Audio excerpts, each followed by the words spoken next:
काफी सारे फैक्टर्स हैं जो भारतीय बाजारों पर अपना प्रभाव दिखाएंगे, बट सबसे पहले ग्लोबल फैक्टर्स की बात कर लेते हैं। जो ये 2 दिनों में काफी भारी उतार चढ़ाव हुआ है ग्लोबल मार्केट्स का, उसको कैसे देखें। And I don't know sir, मैं 11 साल से बिजनेस जर्नलिज्म में हूं, पहली बार मैं ऐसा देख रहा हूं कि जो यूएस का इन्फ्लेशन रेट है और भारत का इन्फ्लेशन रेट है, दोनों एग्जैक्टली सेम लेवल पर हैं। इसको कैसे समझें? भारत का सही नहीं है दीप, एक्चुअली मुझे लगता है कि भले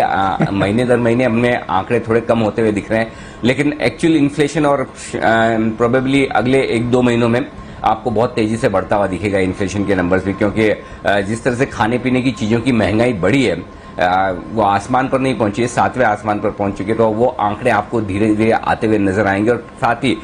इंडस्ट्रियल प्रोडक्शन के ग्रोथ के आंकड़े जो आए -18% से +22%, कहीं कहीं इन्फ्लेशन बढ़ने का खतरा हमारे यहाँ भी है। लेकिन ये बात सही है कि ऐसा हार्डली कभी, मुझे भी याद नहीं आता, आपको 11 साल हुए, मुझे 28-27 साल हो गए, कि कभी अमेरिका का इन्फ्लेशन हमारे ऊपर रहा हो। तो एक चीज क्लियर कट है ग्लोबल मार्केट से, जो पिछले 5-7 दिनों से हम देख रहे हैं दीप, तो उन 5-7 दिनों का निचोड़ ये है, सार ये निकल कर आता है दुनिया भर के बाजारों से। मुझे 2-3 चीजें जो निकल कर आ रही वो हमें समझ लेनी चाहिए। पहली बात,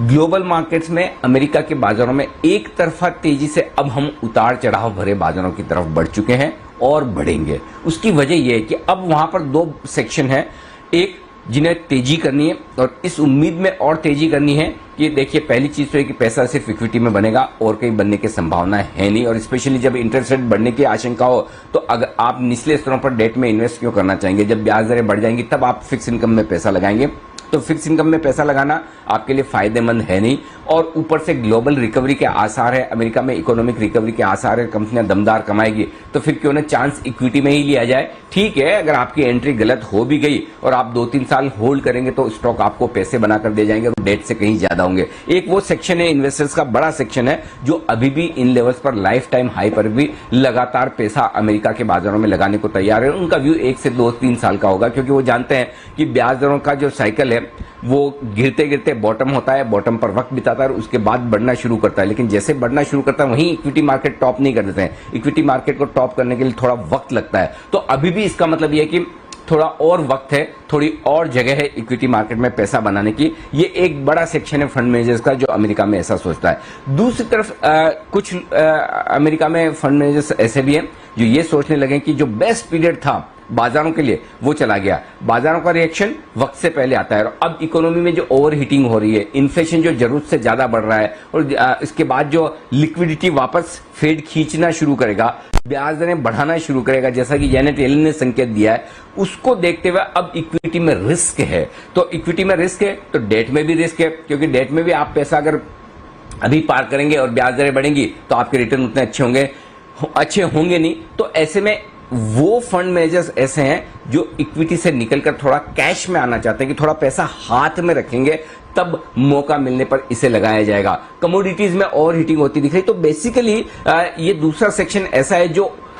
हर चीज में जो ओवर हीटिंग, जरूरत से ज्यादा तेजी, चाहे वो कमोडिटीज हो, चाहे इक्विटीज हो, चाहे लिक्विडिटी जरूरत से ज्यादा हो, सो जरूरत से ज्यादा जो अति कहते हैं कि अति बुरी होती है, तो उसकी तरफ उनकी नजर है। तो वो यहां पर थोड़ा सा पैसा अपने हाथ में रखने की कोशिश में, इन दोनों की कश्मकश के बीच में अमेरिकी बाजारों में उतार चढ़ाव बढ़ेगा। क्योंकि कभी आपको अचानक से इन्फ्लेशन के डेटा पर यह नजर आएगा, अरे महंगाई बढ़ रही है, ब्याज दरें बढ़ रही है, बॉन्ड यील्ड बढ़ रहा है, अरे रुको अब इक्विटी नहीं खरीदना है। दूसरी तरफ ये लगेगा ना ये तो ठीक है ना, इकोनॉमी की ग्रोथ आएगी, रिकवरी आएगी, तो इसके साथ तो ये होना है। तो किस दिन बाजार का मूड किस तरह का रहेगा वो अंदाजा लगाना रोज के बेसिस पे मुश्किल काम है। लेकिन एक ट्रेंड के तौर पर देखें तो इसका मतलब क्लियर कट है कि दोनों ही तरफ के इन्वेस्टर्स एग्रेसिव होते दिख रहे हैं, और जब ऐसा एग्रेशन आता है तो फिर यही होता है जो आप पिछले 4 दिनों से अमेरिकी बाजारों में देख रहे हैं, भारी उतार चढ़ाव। तो दोनों तरफ के व्यूज में कौन सा भारी पड़ेगा वक्त बताएगा। लेकिन एक चीज क्लियर कट है, जो हमारे लिए संकेत अमेरिका से मिलते हैं वो ये हैं, ट्रेडर्स के लिए स्पेशली, कि अगर अब तक आप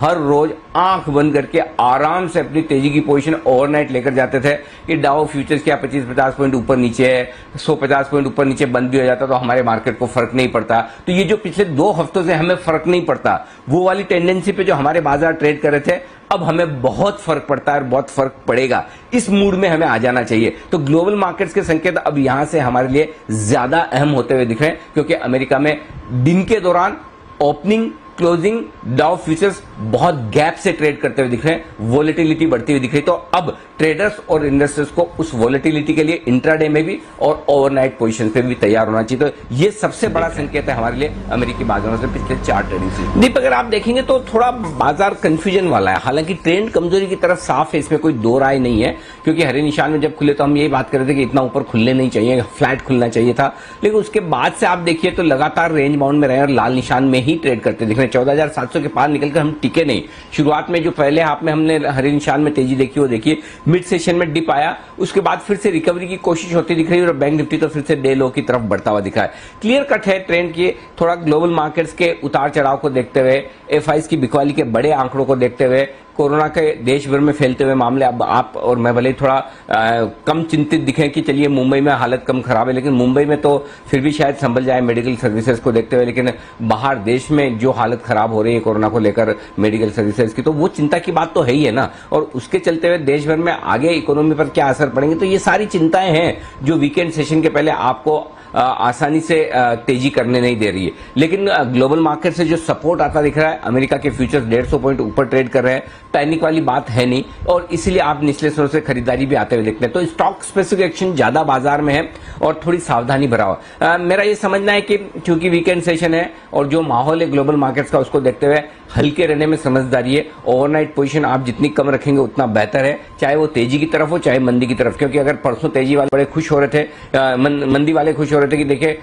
200 पॉइंट एग्जैक्ट निफ्टी नीचे दिख रहा है, आज तेजी वाले खुश हो रहे थे कि देखिए ऊपर दिख रहा है, खुला ऊपर आया नीचे। तो जो उतार चढ़ाव और वोलेटिलिटी है वो पचा पाना हर किसी के बस की बात नहीं है, इसलिए ट्रेडिंग क्वांटिटी कम करें, पोजिशनल हो सके उतना कम करें, और जहां तक इन्वेस्टर्स का सवाल है आप